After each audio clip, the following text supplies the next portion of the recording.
Hey Gearfax Geezers, we're going way back in time today to the early 90s, maybe even the late 80s with the Digitech RP6. Let's have a listen to some tones.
So I think we've got the basic idea of the sounds of the Digitech RP6. It is very much of its time, but it's quite user-friendly.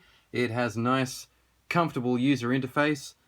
You might want to pause here for just a moment and have a look at the matrix here. It gives you a pretty clear idea of how the system works in relation to these directional keys right here. Let's take a look around the back. Well, nothing greatly unexpected. We've got a guitar input there. That's the silver one on the left. The orange cable there is coming from headphones, obviously. Left and right mono outs. Over here, we've got the notorious Vox-style power socket. It's a 4-pin DIN socket, also used by Digitech back in the older days. As you can see, this one's a bit broken here, and they are prone to a bit of breakage.